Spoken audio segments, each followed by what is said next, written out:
funérailles de mon fils, sa femme m'a agrippé le bras pour me murmurer « La belle vie, c'est terminé. Trouve-toi un autre logement avant la fin du mois. » Je m'appelle Robert Lambert, et cette histoire est celle de la chute vertigineuse de certitudes que l'on croyait indestructibles. Imaginez la scène. Votre unique enfant vient de mourir dans un accident de bûcheronnage dans les Vosges.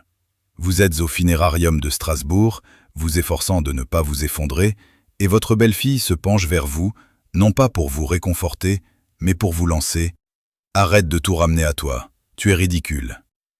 Et pour m'annoncer au passage que notre arrangement de vie était terminé. Elle m'a traité de poids financier pour son mariage. Elle a dit que je profitais de son mari depuis des années. Mais voici ce que Stéphanie ne comprenait pas. La maison dont elle menaçait de me chasser, je l'avais construite de mes propres mains en 1989. L'argent qu'elle pensait avoir hérité, près de 850 000 €, avait toujours été le mien. Pendant 6 ans, elle avait vécu sous mon toit, en me traitant comme un cas social tout droit sorti des Restos du Cœur. Quand elle a terminé son petit discours, je n'ai pas discuté. J'ai simplement hoché la tête et je me suis éloigné. Parfois, le silence est la plus assourdissante des réponses. Faites-moi confiance, vous voudrez connaître la fin de cette histoire. Car ce que Stéphanie allait découvrir 72 heures plus tard prouverait que la personne la plus silencieuse dans une pièce est souvent la plus redoutable. Revenons un peu en arrière. Les signes avant-coureurs étaient partout. J'avais simplement choisi de ne pas les voir. Quand mon fils Mathieu est mort dans cet accident il y a 3 mois, écrasé par un arbre pendant une tempête sur un chantier forestier, Stéphanie a immédiatement tout pris en main. « Ne t'inquiète pas pour l'organisation, papa », m'avait-elle dit. « Je m'occupe des détails. »« Toi, repose-toi. » Ce qu'elle voulait vraiment dire, c'était « Ne te mets pas dans mes pattes et laisse-moi gérer le spectacle. » Au funérarium de la Robertsau, elle a pris chaque décision sans me consulter. Le cercueil, les fleurs, les textes, même la musique. Quand j'ai suggéré de passer la chanson préférée de Mathieu, cette vieille chanson de Francis Cabrel qu'on écoutait en boucle quand on aménageait le sous-sol ensemble, en 93, elle m'a coupé au milieu de ma phrase. « C'est trop déprimant », a-t-elle dit en balayant l'air d'un geste dédaigneux. « Il nous faut quelque chose de plus positif pour les invités. » Je l'ai regardé diriger la pièce dans son tailleur noir hors de prix, donnant des ordres au directeur des pompes funèbres et aux fleuristes, comme si elle gérait un événement d'entreprise. Et moi, j'étais assis dans un coin, dans mon vieux blazer marine, le même que je portais à l'enterrement de ma femme Catherine 4 ans plus tôt, me sentant comme un fantôme aux funérailles de mon propre fils. Le deuxième avertissement est venu pendant la réception à la maison. Ma maison, techniquement, bien que Stéphanie se comporte comme l'unique propriétaire depuis la mort de Mathieu, elle m'a coincé dans la cuisine alors que je préparais du café pour les invités. « Robert, il faut qu'on parle de votre situation », a-t-elle dit, en utilisant mon prénom comme si j'étais un client de son cabinet de courtage en prêt immobilier. « Ma situation ? Vous dépendez financièrement de nous depuis des années. Mathieu couvrait toutes vos dépenses. » Elle a haussé les épaules et m'a regardé comme si j'étais un problème à résoudre. Avec son départ, je ne peux pas maintenir cet arrangement. J'ai été plus que patiente en vous laissant rester ici, a-t-elle poursuivi. Mais cette maison m'appartient maintenant. Tout ce que Mathieu avait est à moi. Le testament est clair. J'ai hoché lentement la tête en sirotant mon café. Stéphanie a interprété ce signe comme une reddition. Ce qu'elle ne pouvait pas voir, c'était le calcul qui s'opérait derrière mes yeux. Elle n'avait absolument aucune idée que Mathieu n'avait jamais été propriétaire de cette maison. Il y avait vécu, oui. Il y avait grandi, absolument. Mais la posséder, pas un seul jour de sa vie. Elle ne savait rien non plus du coffre-fort au Crédit Mutuel, avenue des Vosges. 40 ans de dossiers méticuleusement organisés. L'expert comptable en moi n'avait jamais jeté un seul reçu. Et surtout, elle ignorait tout de la fiducie familiale. Mais je m'avance un peu. Les invités à la cérémonie ont vu exactement ce que Stéphanie voulait qu'ils voient. Une courtière en prêts immobiliers brillante prenant les choses en main pendant une crise familiale, et un vieil homme un peu dépassé, incapable de gérer ses propres affaires. Ils l'ont regardée serrer des mains et accepter les condoléances comme si elle était devenue la matriarche de notre famille. Pendant ce temps, J'étais assis tranquillement dans le vieux fauteuil de Mathieu, celui que je lui avais offert pour ses 30 ans, et je l'écoutais peindre mon portrait, celui du beau-père à charge qui vivait de la générosité de son mari. Robert a beaucoup de mal à s'adapter, je l'ai entendu dire à notre voisine, Martine Dubois, qui habitait à côté depuis plus de 30 ans. Le pauvre homme ne comprend rien aux questions d'argent. Mathieu gérait tout pour lui. Pour être honnête, ça devenait un vrai fardeau pour notre couple. Martine m'a lancé un regard compatissant. Elle me connaissait depuis le jour où j'avais posé la première pierre sur ce terrain, à une époque où le quartier n'était encore que champs et forêts. Mais même elle semblait croire à la version de Stéphanie. C'est à ce moment-là que quelque chose s'est enclenché en moi. Les gens voient ce qu'ils s'attendent à voir. Stéphanie s'attendait à voir un veuf éploré incapable de se débrouiller seul. Alors, c'est ce qu'elle a vu. L'ancienne Peugeot 308 que je conduisais au lieu d'une voiture tape à l'œil. Les vêtements simples que je portais au lieu de marques de luxe. La manière discrète dont je vivais mon deuil, au lieu d'en faire un spectacle théâtral. Elle a confondu ma simplicité avec de la pauvreté, mon silence avec de la faiblesse, ma générosité avec du désespoir. C'était une erreur compréhensible, je suppose. J'avais passé 4 ans depuis la mort de Catherine à vivre sobrement. Pas besoin de jouets coûteux ou de symboles de statut quand on réapprend à vivre seul. Mathieu comprenait ça. Il respectait mon choix de vie modeste. Mais Stéphanie, elle, mesurait la valeur d'une personne à son apparence, au bruit qu'elle faisait, à sa capacité à dominer une conversation. Elle était sur le point d'apprendre que la personne la plus redoutable dans une pièce est souvent celle qui ne ressent pas le besoin de prouver quoi que ce soit. Alors que le dernier invité partait ce jeudi soir-là, Stéphanie m'a intercepté près de la porte d'entrée. « Je pensais ce que j'ai dit tout à l'heure, Robert. Cet arrangement n'est plus tenable. » J'ai regardé autour de moi le salon que j'avais repeint 4 fois au fil des décennies, le parquet que j'avais posé moi-même, les moulures que j'avais mesurées et coupées avec Mathieu quand il n'avait que 14 ans, en lui apprenant à se servir correctement d'une scie à onglets. « Je comprends », ai-je dit doucement. Mais Stéphanie n'avait aucune idée de ce que je comprenais vraiment. Et elle n'avait certainement aucune idée de ce qui l'attendait. Le vendredi matin m'apporta la clarté avec le café de ma cafetière à piston. Assis à ma table de cuisine, celle en chêne massif que Catherine et moi avions acheté chez un antiquaire à Colmar en 1988, j'ai fait une liste. Pas une liste de ce que je perdais, mais une liste de ce que Stéphanie croyait gagner. La maison. 220 mètres carrés de souvenirs, avenue des Tilleuls, à la périphérie de Strasbourg. Valeur marchande actuelle dans la région, d'après les ventes récentes, environ 1,2 million d'euros. L'assurance vie.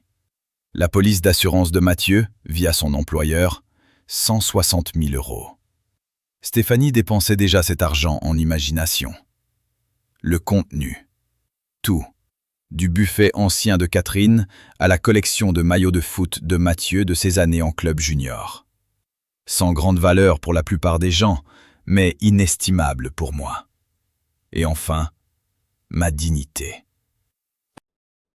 Regardez Stéphanie parader comme si elle avait hérité d'un empire, alors qu'en réalité, elle n'avait hérité de rien du tout.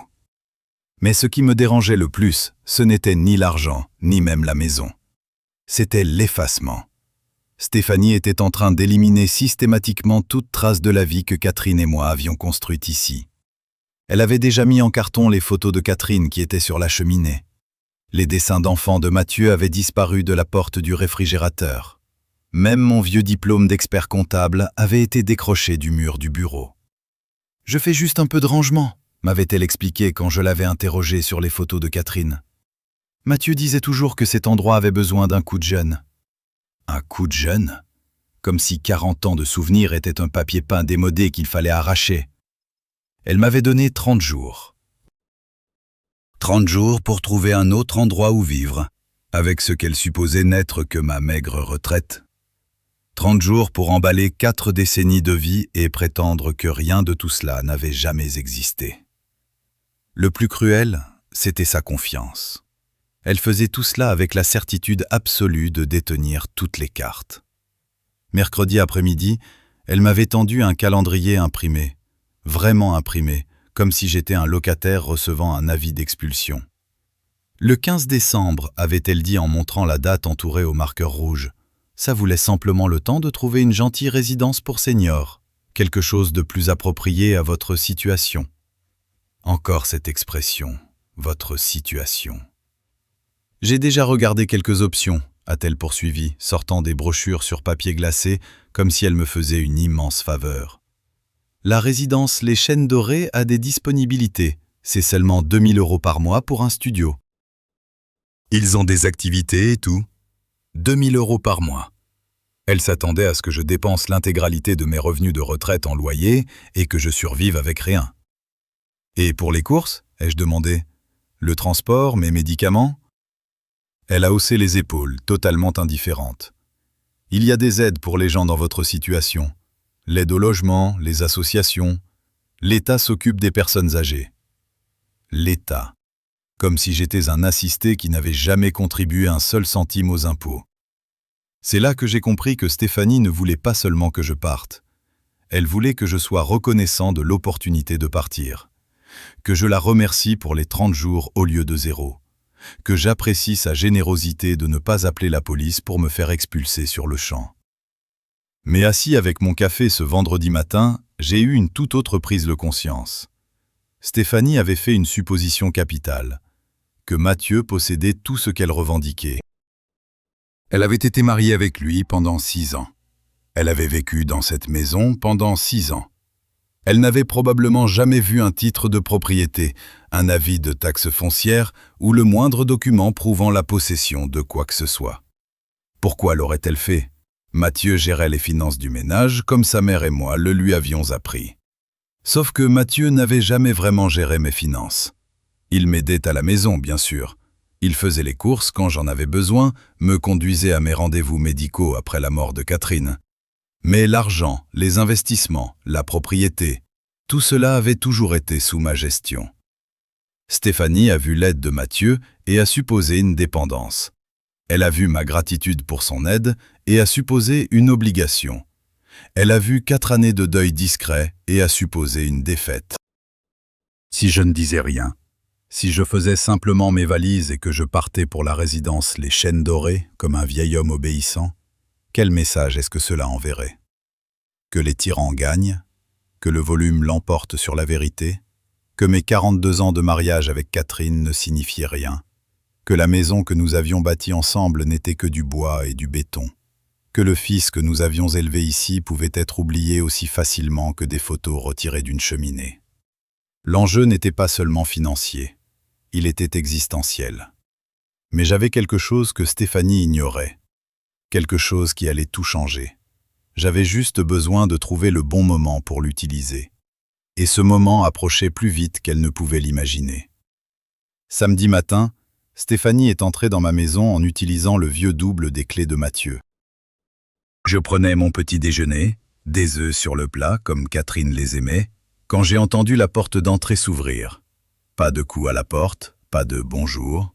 Elle est entrée comme si elle était chez elle, ce qui, dans son esprit, était absolument le cas. « Robert, il faut qu'on revoie certaines choses », a-t-elle annoncé en entrant dans la cuisine, une sacoche d'ordinateur sur l'épaule. Elle s'est assise en face de moi sans y être invitée. « Quelle chose ? » ?»« Vos dépenses. Je dois comprendre exactement ce que Mathieu couvrait pour vous afin de calculer les frais de fonctionnement de cette propriété. » Elle a ouvert son ordinateur portable et affiché un tableur.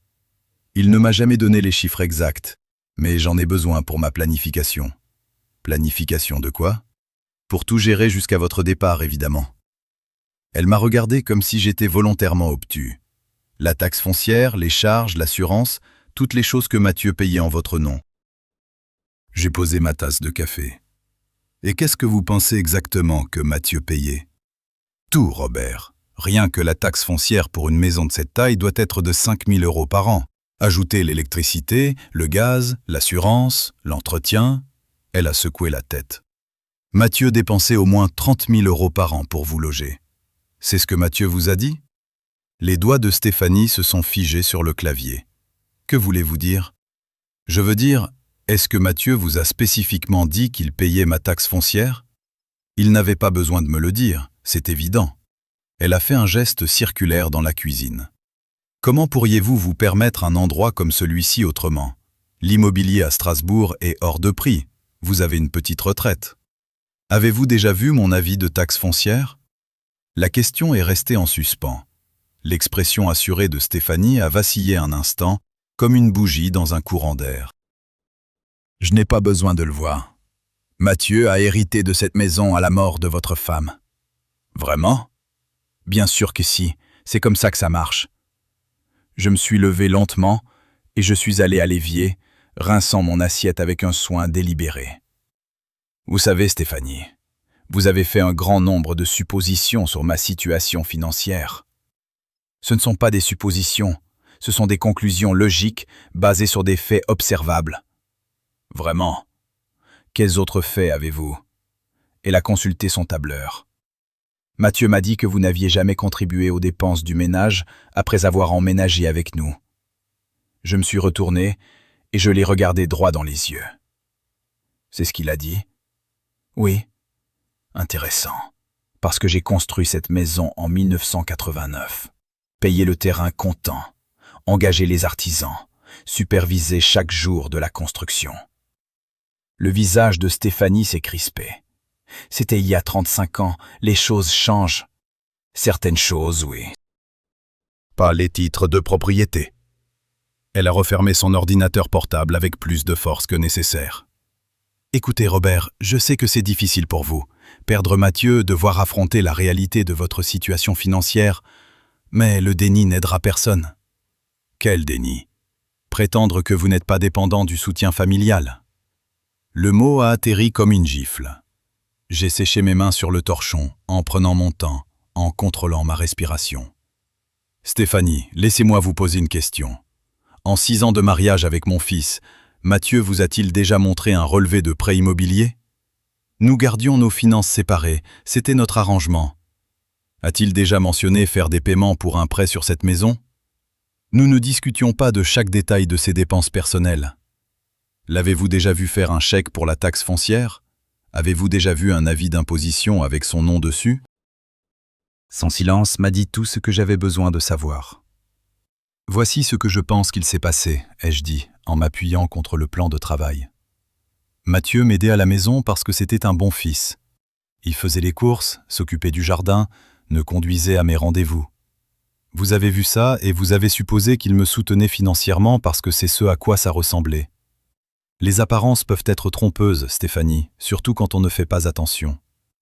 Elle s'est levée brusquement, clairement frustrée. Très bien, montrez-moi le titre de propriété. Prouvez que vous possédez cette maison. Je n'ai rien à vous prouver. Si, vous le devez, parce que je suis la veuve de Mathieu et que j'ai hérité de ses biens. Tout ce qu'il possédait est maintenant à moi. Vraiment? Arrêtez de répondre à mes questions par des questions, c'est condescendant. Arrêtez de faire des suppositions sur des choses que vous n'avez pas vérifiées, c'est dangereux. Nous nous sommes regardés fixement à travers la cuisine. La mâchoire de Stéphanie était crispée, son assurance de courtière se fissurant sur les bords. « Vous avez jusqu'au 15 décembre, a-t-elle dit finalement, la voix froide. Après cette date, je change les serrures et je fais enlever vos affaires. On verra ça. On verra quoi? Mais j'ai juste souri et j'ai commencé à remplir le lave-vaisselle. Certaines conversations se terminent mieux en présence d'avocats. Le lundi après-midi, j'ai fait quelque chose que je n'avais pas fait depuis des mois. Je suis allé en ville, à l'agence du Crédit Mutuel, et j'ai récupéré le contenu de mon coffre-fort. Le coffre avait été mon sanctuaire pendant des décennies. Catherine se moquait de moi à ce sujet. « Tu es comme un dragon gardant son trésor », disait-elle en secouant la tête devant ma manie de tout archiver. « On ne sait jamais quand on aura besoin de documents », répondais-je toujours. J'ai d'abord sorti le dossier de la propriété. Immobilier, 48 avenue des Tilleuls. Le premier document était l'acte d'achat original du terrain, daté du 23 mars 1989. Robert Lambert, acquéreur, pour un terrain dans ce qui était alors considéré comme la périphérie de Strasbourg. Le second était le contrat de construction. Le troisième document était le plus important, le titre de propriété enregistré. Propriétaire, Robert Lambert. Pas de co-signataire, pas de copropriété, pas d'hypothèque. J'avais tout payé comptant. Stéphanie n'en avait aucune idée. Bien sûr, elle avait 11 ans en 1989, apprenant probablement ses tables de multiplication pendant que j'apprenais à lire des plans d'architecte. Mais il y avait plus dans ces dossiers, beaucoup plus. Des polices d'assurance, des quittances de taxes foncières, des contrats de raccordement au service public, tous à mon nom, tous payés depuis mes comptes, prouvant une possession continue depuis 35 ans. Le nom de Mathieu n'apparaissait nulle part. Mais la vraie surprise se trouvait dans une enveloppe séparée intitulée « Documents fiduciaires confidentiels ». C'était le dossier que Stéphanie ignorait totalement. À l'intérieur se trouvaient des papiers qui allaient tout changer. Le premier était un contrat de fiducie daté du 15 septembre 1987. La fiducie familiale, Robert et Catherine Lambert. Le deuxième était un relevé d'investissement de BNP Paribas Gestion Privée. Solde actuel au 30 novembre, 891 412 €. Le troisième était une liste des bénéficiaires de la fiducie. Le nom de Mathieu y figurait, oui, mais pas en tant que propriétaire. En tant que bénéficiaire à vie, avec des termes et conditions spécifiques. La structure de la fiducie était simple. Catherine et moi étions les fiduciaires originels. Après sa mort, j'étais devenu le seul fiduciaire avec un contrôle total. Mathieu recevait des distributions pour ses études, son logement, son soutien, mais la propriété des actifs était toujours restée entre mes mains. Il avait vécu confortablement parce que je m'étais assuré qu'il vive confortablement. Mais il y avait un dernier document dans cette enveloppe, celui qui compterait le plus. La police d'assurance vie de groupe de Mathieu via son employeur. 160 000 €, comme le croyait Stéphanie. Mais le bénéficiaire n'était pas Stéphanie. Le bénéficiaire était la fiducie familiale, Robert et Catherine Lambert. Ce qui signifiait que le bénéficiaire, c'était moi. Stéphanie avait fait des plans avec de l'argent qui n'avait jamais été le sien. J'ai rassemblé les documents et je suis rentré chez moi, en m'arrêtant à une boulangerie pour un café et un pain au chocolat. Dans ma cuisine, j'ai tout étalé sur la table et j'ai réfléchi au timing. Stéphanie m'avait donné jusqu'au 15 décembre. Nous étions le 3. Cela me laissait 12 jours. Je pouvais l'appeler, lui expliquer la vérité et regarder son monde s'effondrer. Ou je pouvais attendre, laisser ses suppositions l'enfoncer encore plus. Le dimanche suivant a révélé la pire version de Stéphanie. Je me préparais pour aller à la messe, à la même église paroissiale que je fréquentais depuis 40 ans, quand elle est arrivée avec 2 collègues de son cabinet de courtage. Elle les avait invités pour ce qu'elle appelait une première évaluation du bien. Cet endroit a un potentiel incroyable, disait Stéphanie. L'emplacement est phénoménal. 10 minutes à pied du tramway, une rue calme, mais l'intérieur est complètement démodé. Le style est vieillot, très classique. Ils ont traversé ma maison comme si elle était déjà en vente. Il faudra refaire entièrement la cuisine, a dit un homme d'une 40aine d'années qui portait trop d'eau de Cologne. Ces meubles de cuisine crient les années 90. C'est déjà prévu, a dit Stéphanie avec assurance. Robert va bientôt déménager en maison de retraite, donc j'aurai le contrôle total sur le budget des rénovations. Je suis resté en haut de l'escalier, à les écouter cataloguer le travail de ma vie comme des soldes dans un magasin de meubles. Je suis descendu, portant mon costume du dimanche. 3 étrangers que je n'avais jamais vus prenaient des photos de mon salon avec leur téléphone. « Robert !» La voix de Stéphanie est devenue artificiellement enjouée. Timing parfait. Je te présente des collègues de Crédit Alsace Conseil.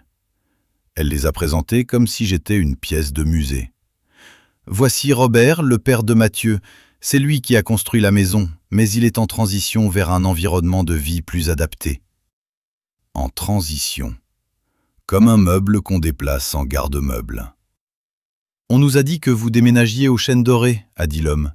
C'est censé être un très bon établissement. Je me suis tourné vers Stéphanie. C'est ce que je fais ? On en a discuté, Robert, le 15 décembre, tu te souviens ? Je me souviens que tu en as discuté. Je ne me souviens pas d'avoir accepté quoi que ce soit. Un silence gêné s'est installé. Les collègues se sont regardés d'un air incertain. « Robert, » a dit Stéphanie, « tu sais bien que la salle de bain principale a des problèmes de plomberie et que le sous-sol est humide chaque printemps. La plomberie avait besoin d'une pièce à 10 € remplacée. Le sous-sol était sec comme un os depuis 20 ans. » Le sourire de Stéphanie s'est crispé. Robert est très attaché à cet endroit. Parfois, il ne remarque pas les problèmes qui sont évidents pour les autres. « Des problèmes comme quoi ?» ai-je demandé. « Comme le fait que tu ne peux plus te permettre d'entretenir une propriété de cette taille avec tes revenus. » La pièce est devenue silencieuse. « Je ne peux pas me le permettre ?» ai-je répété. « Robert, on a déjà eu cette discussion. Ta retraite couvre à peine tes besoins de base. Tu conduis une voiture qui aurait dû être mise à la casse il y a 10 ans. Tu découpes des bons de réduction dans les dernières nouvelles d'Alsace. Ce ne sont pas des suppositions, ce sont des observations basées sur des preuves. Des preuves de quoi, exactement? Du fait que tu vis de la générosité de Mathieu depuis 4 ans, et maintenant qu'il est parti, tu dois faire face à la réalité. La générosité de Mathieu. Je l'ai répété doucement. Oui, Mathieu payait ta taxe foncière, Mathieu couvrait tes factures, Mathieu s'assurait que tu aies de quoi manger et tes médicaments, Mathieu faisait tourner cette maison. Vraiment? Tu le sais très bien. Et tu le sais parce que j'ai été mariée avec lui pendant 6 ans, j'ai vu comment il gérait les finances du ménage. La collègue aux cheveux méchés s'est avancée avec une gaieté forcée. Vous savez quoi, Stéphanie? On dirait une discussion familiale privée, on devrait vous laisser un peu d'espace. Non, a dit Stéphanie sèchement, son irritation perçant à travers son vernis professionnel. Il faut régler ça. Robert, tu ne peux pas continuer à vivre dans le déni de ta situation financière. Quel déni? Le déni que tu es autre chose qu'un fardeau pour cette famille. Le mot a explosé dans la pièce comme une grenade. Un fardeau? Ai-je dit calmement. Je suis désolé, mais oui, tu as été un fardeau depuis la mort de Catherine. Mathieu était trop gentil pour le dire directement, mais quelqu'un doit le faire. Il s'inquiétait constamment d'argent à cause de toi. Il s'inquiétait? Oui, la taxe foncière, les factures, tes médicaments, tes courses. Mathieu dépensait au moins 25 000 € par an pour te maintenir à flot, et maintenant il est parti et je suis censé absorber ce coût? Donc, tu me mets dehors de chez moi? Ai-je dit. Je te donne 30 jours pour trouver un logement approprié. C'est bien plus généreux que ce que la loi m'oblige à faire. Généreux? Oui, généreux. Parce que franchement, Robert, tu n'as jamais rien contribué de significatif au succès de Mathieu en tant qu'adulte. Il a bâti sa carrière tout seul, gagné son propre argent, acheté ses propres biens. Cette maison? Oui, cette maison. Mathieu en a hérité à la mort de Catherine. C'est sa propriété, ce qui en fait ma propriété maintenant. C'est ainsi que fonctionne le droit des successions en France. J'ai hoché la tête lentement. Je vois. Bien, enfin. Stéphanie, tu devrais peut-être vérifier tes sources avant de faire de telles déclarations devant témoins. Son visage est devenu blême. Robert, ne quoi? Ne pas dire la vérité? Mais j'en avais assez dit. Profitez de votre visite, ai-je lancé, avant de me diriger vers la porte d'entrée. J'avais un avocat à appeler dès demain matin. Mardi, à 10 h, j'étais assis dans le bureau de maître Elisabeth Chevalier, à Strasbourg, avec 3 chemises cartonnées posées sur le bureau en acajou entre nous. « Robert, me dit-elle, êtes-vous absolument certain de vouloir procéder de cette manière? Une fois que nous aurons lancé le processus, il n'y aura pas de retour en arrière. Stéphanie saura tout. C'est le but. » Elisabeth a ouvert le premier dossier. Le titre de propriété enregistré pour le 48, avenue des Tilleuls. Robert Lambert, unique propriétaire enregistré, en date du 28 mars 1989. Pas de co-signataire, pas d'hypothèque. Elle a ouvert le deuxième dossier. Avis de taxes foncières et quittances remontant à 35 ans. Tous à votre nom. Tous payés depuis vos comptes personnels. Elle a ouvert le troisième dossier, le plus épais. Et voici la pièce maîtresse. La fiducie familiale, Robert et Catherine Lambert. Valeur actuelle? Demanda-t-elle, bien qu'elle connaisse déjà la réponse. 891 412 € au dernier relevé. Et le statut de Mathieu? Bénéficiaire à vie avec distribution discrétionnaire. Jamais fiduciaire, jamais propriétaire des actifs. Elisabeth s'est adossée à son fauteuil en cuir. Robert, c'est un patrimoine considérable. Stéphanie n'avait aucune connaissance de tout cela? Aucune. Et l'assurance vie de Mathieu? Le bénéficiaire est la fiducie. L'argent vous revient. Elisabeth est restée silencieuse un long moment. Robert, pourquoi avez-vous laissé cette situation durer 3 mois? J'ai pensé à cette scène du dimanche matin, Stéphanie me traitant de fardeau devant des étrangers, sa cruauté désinvolte et assurée. Parce que je voulais voir qui elle était vraiment, sous la surface professionnelle. Et elle vous a montré. Elle m'a montré tout ce que j'avais besoin de savoir. Que souhaitez-vous faire maintenant? Je veux établir des limites claires, légales, professionnelles, personnelles. Je vous écoute.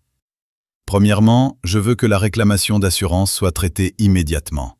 Les fonds appartiennent à la fiducie.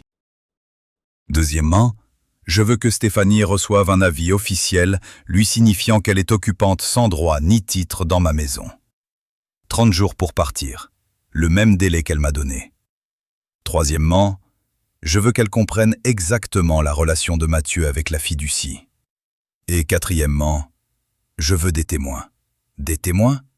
Les mêmes collègues qui l'ont entendu me traiter de fardeau dimanche. Ils devraient aussi entendre la vérité. Robert, cela frôle l'humiliation publique? Non, l'humiliation publique, c'est ce que Stéphanie m'a fait subir dans ma propre maison. Ceci est une correction publique. Il y a une différence notable. Quand voulez-vous faire cela? Jeudi. Donnons à Stéphanie 48 heures pour profiter de ses illusions. Où voulez-vous organiser cette réunion? Dans son bureau chez Crédit Alsace Conseil, là où ses collègues pourront voir à quoi ressemble la reddition de comptes. Jeudi après-midi à 14 heures, Maître Chevalier et moi sommes entrés dans les locaux de Crédit Alsace Conseil. Stéphanie était à son bureau avec un jeune couple. Son expression est passée de la courtoisie professionnelle à la confusion, puis à quelque chose approchant la larme. « Robert, qu'est-ce que vous faites ici? Et qui est-ce? » « Nous devons vous parler, ai-je dit calmement. « Je suis avec des clients, a-t-elle rétorqué. « Non, a dit Maître Chevalier en lui tendant sa carte de visite. « Je suis Elisabeth Chevalier, avocate. Nous devons discuter de questions urgentes concernant la succession de votre défunt mari. Ça n'attendra pas. » Les mots « avocate » et « succession » ont eu un effet immédiat. Le jeune couple s'est levé pour partir.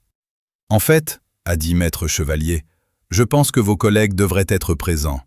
Certains d'entre eux ont participé à une évaluation immobilière dimanche dernier, basée sur des informations inexactes. » Il n'y a aucune information inexacte, a dit Stéphanie. J'ai hérité de la maison de mon mari.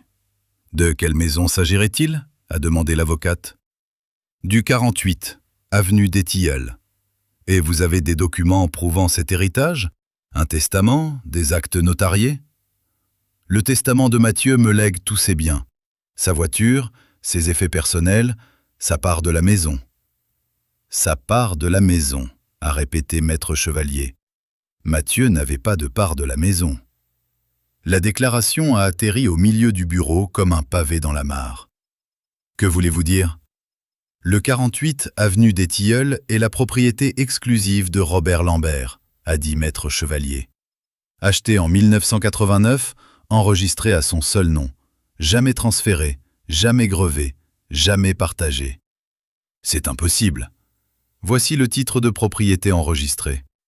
Elle a placé le document sur le bureau de Stéphanie. Celle-ci l'a attrapé et l'a lu, son visage passant de la confusion à l'incrédulité, puis à une panique naissante. Ça doit être une erreur.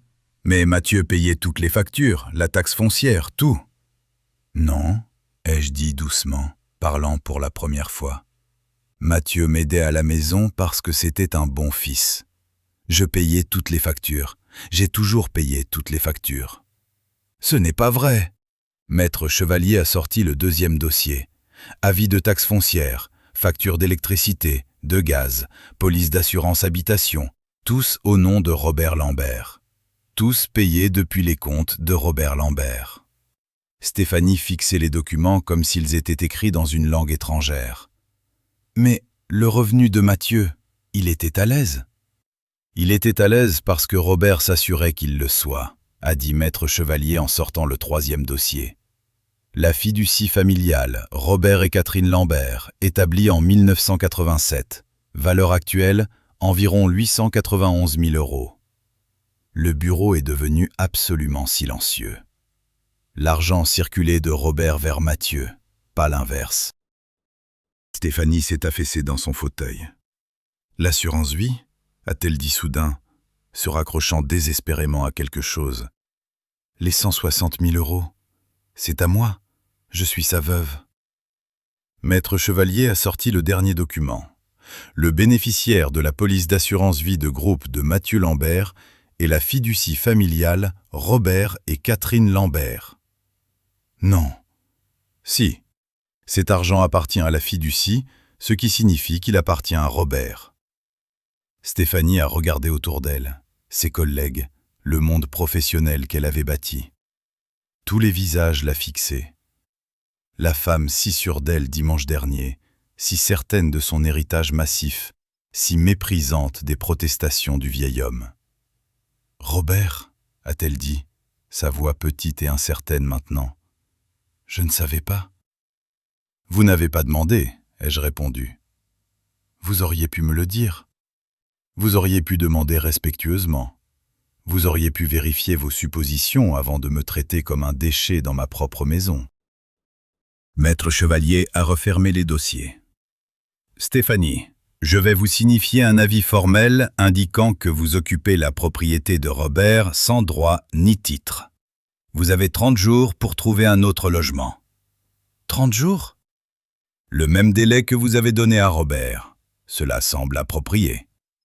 Mais où suis-je censé aller ? Ce n'est plus le problème de Robert, a dit Maître Chevalier. Stéphanie m'a regardé avec une expression que je n'avais jamais vue chez elle, quelque chose qui aurait pu être le début d'un véritable respect. Robert, je suis désolé. J'ai fait des suppositions que je n'aurais pas dû faire. Oui. Pouvons-nous trouver un arrangement ? J'ai considéré la question. Stéphanie, le respect n'est pas quelque chose que l'on peut négocier après l'avoir détruit. Ça ne l'a jamais été. Maître Chevalier et moi nous sommes dirigés vers la sortie.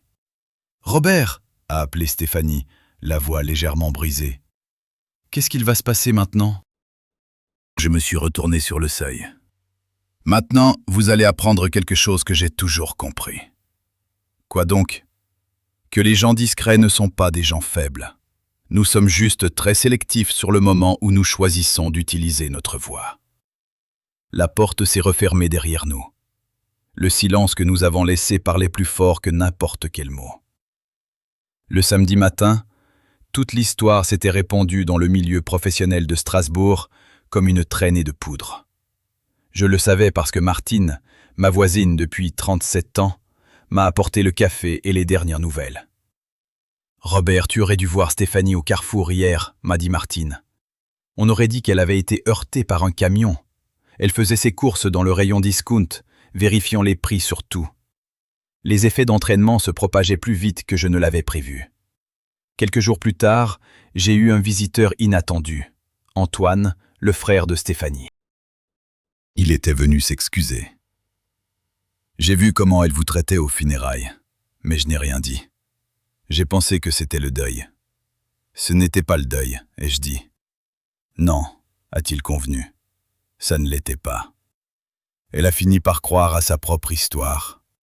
Il m'a dit qu'elle avait perdu des clients, que sa réputation avait pris un coup. Elle vivait chez lui en attendant de trouver un logement. Honnêtement, je pense qu'elle commence enfin à comprendre ce qu'elle a perdu. Pas la maison ou l'argent, ça n'a jamais été à elle, mais la chance de faire partie d'une vraie famille. Elle veut vous parler, a ajouté Antoine, quand elle sera prête. Peut-être, ai-je répondu, pas tout de suite. Il a hoché la tête. C'est juste. Dites-lui que le respect se gagne par des actions dans la durée, pas par des excuses après que les conséquences sont arrivées. Je lui dirai. 6 semaines plus tard, un dimanche après-midi de fin janvier, Stéphanie a sonné à ma porte. Elle tenait une boîte en carton, l'air d'avoir vieilli de 5 ans. « Je peux entrer ?» Elle a posé la boîte sur la table basse. « J'ai trouvé des choses en faisant mes cartons. Des choses qui ont leur place ici. Elle a sorti des albums photos de l'enfance de Mathieu, les fiches de recettes manuscrites de Catherine, une petite photo encadrée de Mathieu et moi à sa remise de diplôme. « Je pensais que vous voudriez les récupérer », a-t-elle dit. « Merci », ai-je dit, « ce sont des trésors. »« Robert, je vous dois plus que je ne pourrai jamais rembourser. Je vous ai traité horriblement. J'ai été cruelle quand j'aurais dû être reconnaissante. Et maintenant, je comprends quelque chose. » « Quoi donc ? » Que Mathieu a appris son caractère de quelqu'un, sa gentillesse, sa patience. Il a appris tout ça de vous. C'était un homme bon. Et vous étiez un bon père. Je n'ai pas su le voir, trop occupé à construire ma propre histoire pour remarquer la vérité. Elle s'est levée pour partir, puis s'est retournée. Si j'avais été respectueuse depuis le début, est-ce que les choses auraient été différentes ? J'ai réfléchi honnêtement. Probablement. Je vous aurais expliqué la situation en privé. Nous aurions pu trouver un moyen d'honorer la mémoire de Mathieu ensemble, au lieu de nous battre pour des choses qui n'ont jamais eu d'importance. Elle a attrapé son sac à main. J'ai trouvé un nouveau poste, dans un autre cabinet à Mulhouse. Un nouveau départ. Peut-être que je pourrais faire mieux là-bas. Sur le pas de la porte, elle a ajouté « Le respect n'est vraiment pas négociable, n'est-ce pas ?»« Jamais », ai-je répondu. « Merci de me l'avoir enfin appris. » Après son départ, je suis resté assis avec la boîte de trésors retrouvée. Stéphanie avait appris une leçon coûteuse sur les suppositions et le respect. Mais j'avais appris quelque chose, moi aussi. J'avais appris que la force tranquille ne signifie pas l'acceptation silencieuse des mauvais traitements. J'avais appris que les limites ne sont pas des murs, mais des guides pour des relations saines. Et surtout, j'avais appris que parfois, la chose la plus puissante que l'on puisse faire est simplement de dire la vérité et de laisser les gens faire face aux conséquences de leurs propres actes. Mathieu aurait compris cela. Catherine aurait approuvé la manière digne dont j'avais géré la situation. Et moi, j'étais enfin en paix. Le silence ne signifie pas la faiblesse. Il signifie simplement qu'on est sélectif sur le moment et la manière d'utiliser sa voix.